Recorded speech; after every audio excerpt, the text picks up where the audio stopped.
A while back, I did a video for you guys on how to store your physical gold and silver. And a number of you, when I did that, asked, hey, Kil, can you do a video on how to buy gold and silver? Because I don't have any and I want to buy some.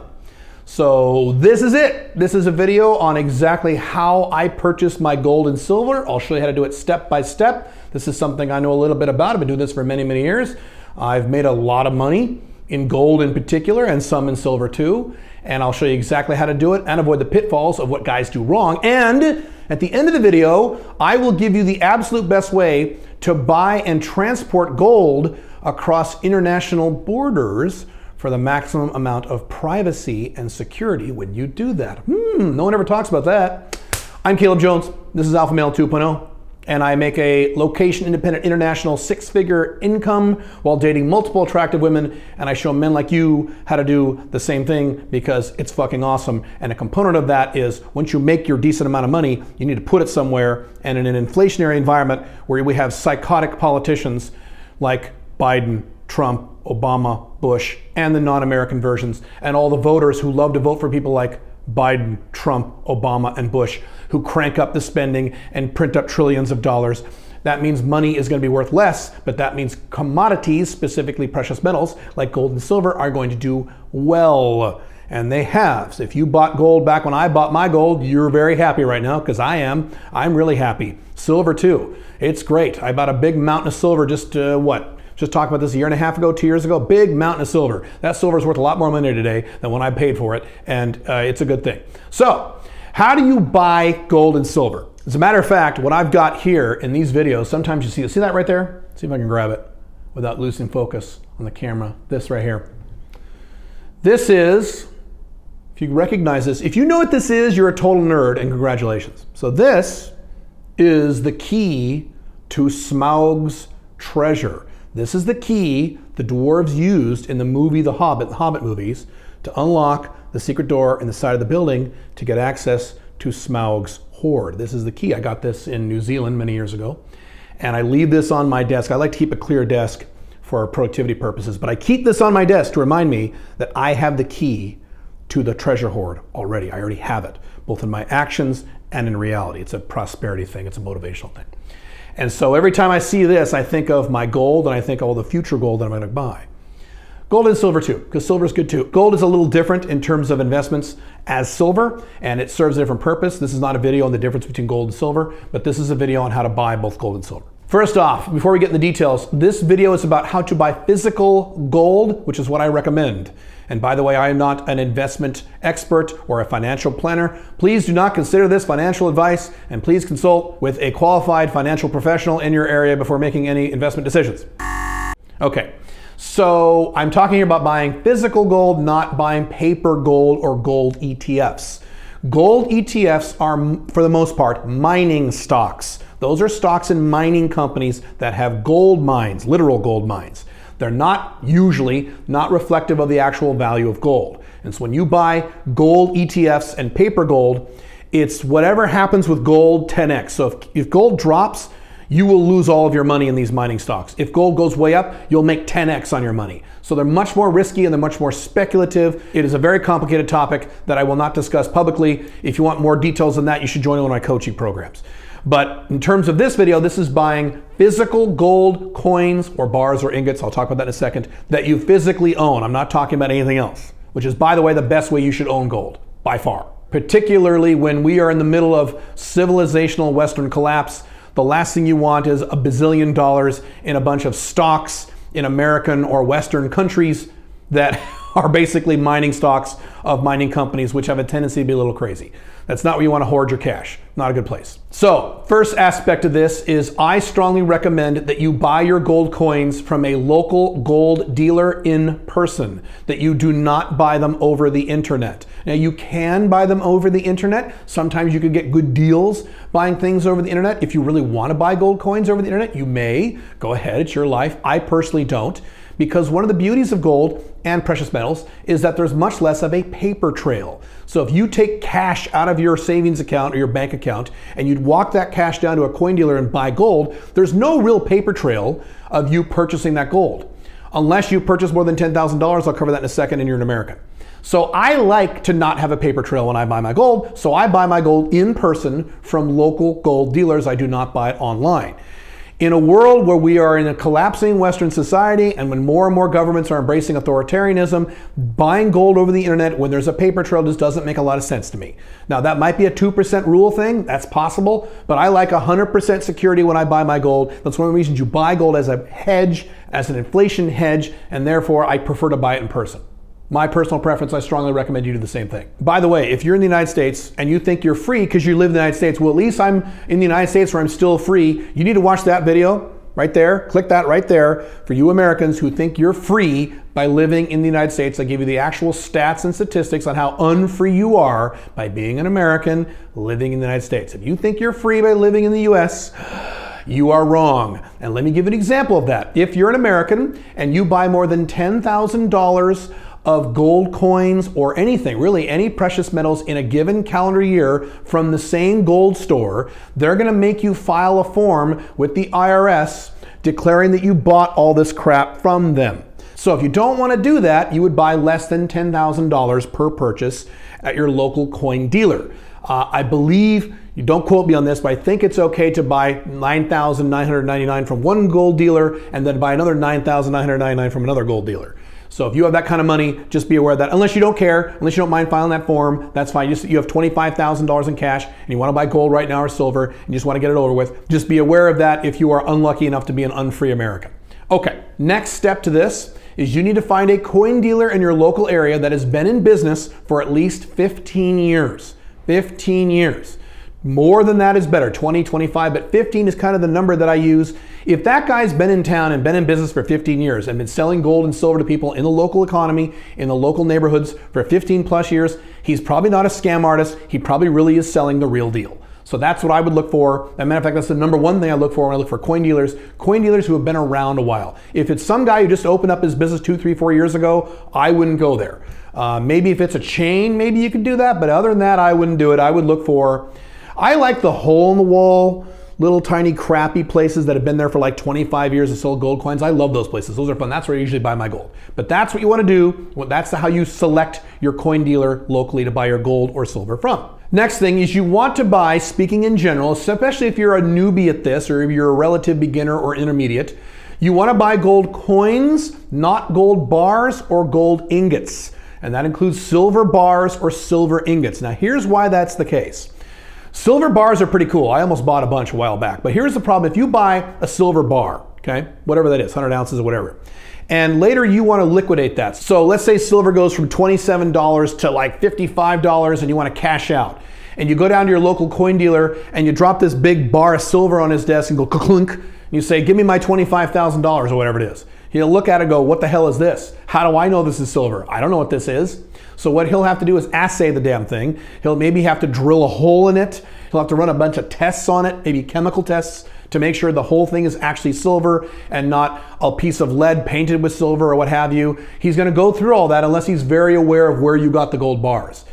That's how it works when you buy gold bars or gold ingots. Now, I might be over-exaggerating that. That may not always happen, and certain bars and certain ingots are more recognized by certain coin dealers than others.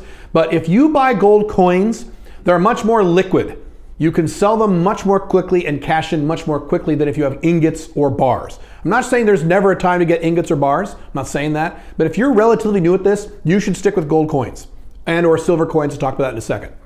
Next step to this is when you buy the gold coins or silver coins, you want to buy coins that are what's called non-numismatic. That means that the value of the gold coins or silver have nothing to do or very little to do with how rare the coin is or the condition of the coin. In other words, they're not collectible coins. You're just buying the coins because you want the gold in the coin or the silver in the coin. You don't give a shit if it's a rare collectible from 1903. You don't give a shit about that stuff. You just want the gold content.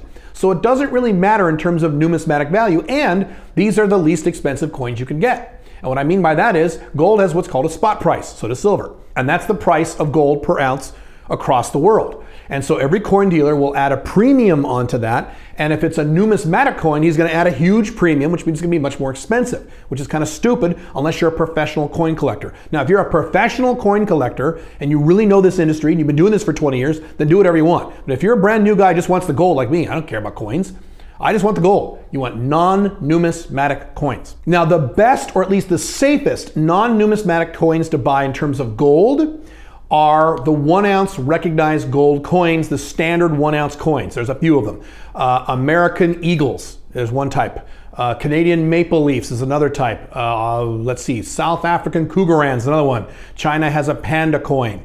1 ounce standard coins that are very well recognized throughout the entire world. Those are the safest coins, generally speaking. Although if they're more American, they will cost a little more. The markup is a little higher because those are the coins that everybody wants. So those are very safe to get. With one exception I will cover in a minute. But those are really good coins, especially for beginners, because you're buying strictly the non-numismatic value. You're just buying the gold in the coin, and they're all 1 ounce coins. They're universally recognized, very safe. For silver coins, and this is getting into my opinion now, so you could take this with a grain of salt or not. The best way to buy silver, in my opinion, is to buy what's called junk silver. And junk silver are coins, American change, quarters, dimes, nickels, minted 1964 or before. So before 1964, there's actually a lot of silver in those coins. Some of it's nickel, there's a mixture, but a lot of it is silver. And so you could buy at most coin dealerships bags of what they call junk silver. It's not literally junk, that's just what they call it. Big bags of junk silver. I've done that. I bought in piles and piles of junk silver. And it's just quarters, dimes, nickels, what have you, from 1964 or sooner, American. And so if you ever want to liquidate those are very easy. Everybody knows what those are, so you'll never have a problem getting rid of those, instead of buying things like silver bars or silver ingots. Now you can also get things like, I don't have any to show you here, I'll show you some coins in a second. Things like non-circulated silver coins from certain years, those are okay too, but junk silver is the easiest one to buy. Now there's one scenario where you would not want to buy or not buy as much of the standard gold coins like American Gold Eagles, and that is if you're very paranoid and you're worried about counterfeiting. For example, there are lots and lots of full ounce and half ounce coins that are gold that you can get minted by various governments, including the United States. But they're probably not going to be counterfeited if they're not standardized coins like American Gold Eagles. So if you're really, really paranoid, you can get some coins, which I'm about to show you in a second, which are still gold ounce coins, non-numismatic for the most part, but they're not anything that anyone would ever counterfeit. And I purchased both. I've purchased American Eagles and standard gold coins and non-standard, non-numismatic coins. I've done both of those things. Before I show you my coins, give you some examples, here's what you need to do. You need to subscribe to this channel. You need to click the dumb bell notification thingy. You need to like this video. You need to leave a comment on this video, regardless of what it was. I don't care what it is.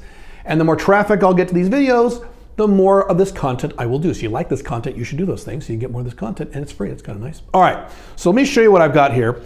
I've got a few coins that I have here in Dubai. Most of my gold, as I talked about on the last video, is not located in Dubai. Matter of fact, if you want information on how to store gold coins or silver or precious metals, click that video. I go through the entire thing, the entire system, on how to store these coins. So if you haven't watched that yet, I strongly recommend you watch that video. So anyway, what I've got here are some random 1 ounce coins that are not American Gold Eagles. They are American coins, but they are also non-numismatic coins, even though they're old. So this one here is, these are kind of cool. This coin here is an old gold coin from 1899. Almost the Old West. Let's see if it'll focus on that. Focus camera, there we go. I don't remember what this is called, but this is literally a 120-year-old coin. This is a full ounce of gold. Get back into focus, whoop. So this is an example of what I've got. Let me show you some other ones here. This one is a 1984 Olympic $10 coin. That's the legal value, but that's not the gold value. This is a half ounce coin. Focus, focus. There we go. So that's a half ounce coin. So gold right now is somewhere around, what, 1,700 bucks. This is worth about $800, this half ounce coin. And my example in talking about getting these kinds of coins is, who's going to counterfeit a 1984, focus, focus, a 1984 Olympic, you know, Olympic, what, LA Olympics gold coin? No one's going to do that. So this is pretty safe in terms of no one counterfeiting this crap, but it's still gold. It's 100% gold, it's certified, all that stuff. Now here's an example of a gold coin. Let's see, what year is this? 2003. Orville and Wilbur Wright. This is an example of a coin that has never been touched before. Did it focus? There we go. So you can tell how much shinier that is because it's newer and it's inside this special case. Focus, focus. And so, but again, because it's non-numismatic, I don't give a shit if it's in this case or not. I don't care if it's mint condition or near mint. I'm not a coin collector. I just want the gold, so I don't give a fuck. So sometimes I'll buy coins like this that are inside these casings, which is fine, I just leave them in there. But I don't really care. I could crack this open right now with a hammer and play with it. I've done that with some of my other coins that are not here in Dubai. But there you go. Okay, just for fun, I'll show you one more coin here. This is a silver dollar, not silver dollar, it's a gold dollar. A $1 gold coin. This is one of the oldest ones I own, just for fun. This is from 1879. This is literally from the Old West. That's that coin right there. Let's see if it'll focus. Come on, baby. There you go. You can tell how old that looks and how non-shiny it is. There's the other side. You can see that in the light.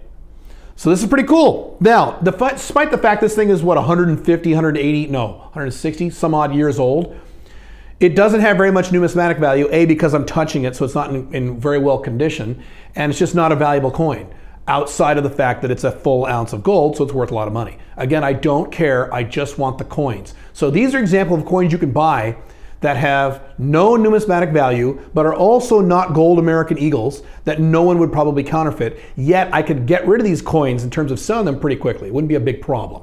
So that's just an example. I have a lot of coins, I have a lot of gold, I have a lot of silver, I have gold and silver all over the world. As I talked about in the last video in storing gold, I follow my own rules. Here in my apartment in Dubai, I don't have a lot of gold. I don't want to have a lot of gold where I physically live. I don't think it's 100% safe, even though Dubai is one of the top 3 safest cities in the world. So whatever, I still like to be very safe. By the way, if you want more details on investing in gold and silver, you can join the SMIC program. That is my monthly audio training and coaching program at joinsmic.com. You can check that out because we go into these topics in great detail, much greater detail than I do on these free YouTube videos. So if you're interested in that, check that out. Plus you can coach with me in a small group setting twice a month. I do a lot of stuff there. You can check it out. Now, last thing I'm going to end with. This is some of the best advice you're going to hear about buying gold coins and owning gold coins. When you travel internationally, in most countries, you have to declare to customs if you have more than X amount of gold or silver or precious metals on you. And the amount varies per country, and often you will have to walk through scanners and things like that to see if you actually have this cash. Matter of fact, in some countries, they may even harass you if you go through the scanners with too much gold, what they view as too much. I've traveled with gold and silver coins all over the world, and I haven't had a big problem, but I usually don't travel with a lot of them. But here's a really cool tip on how you can travel with a decent amount of gold and they won't know you ever have it. And now again, do not break the law. If you are traveling to a country and you are over the allotted amount of gold coin on your system, on your body or in your bags, please declare it to the local authorities. Please do not break the law. Alpha male 2.0s do not break the law. I neither endorse nor condone breaking the law in any way. So don't do that. But if you want privacy, if you want to be able to walk through scanners and not have them pull you aside and harass you because you might have gold coins on you, what you can do is you can buy 1/10 ounce gold coins from the 1800s, mostly the United States. I don't have any here that I can show you because I don't have any in this particular location, but they look like dimes. They look really small and you can mix them with your change and they look just like change on most scanners. It's awesome. They'll have no idea it's actually gold. Pretty damn cool. You can get a bunch of those. Those are really good to have if you want something portable, if you want to go across borders and things like that. Very helpful. Strongly recommend you do that. Again, follow the law. But this is very helpful in terms of privacy and safety and things like that. A thief isn't going to see those kinds of coins and think they're gold. He's just going to look at it, it's going to look like pocket change. It's kind of nice. I have transported gold from the United States to Dubai, from the United States to many other countries, in the United States. I've never had a problem, but I follow the law and I'm very careful. And by the way, if you want information on what I had to do to get residency here in Dubai, you can click this video right here. And in either case, I will see you in the next video. Bye.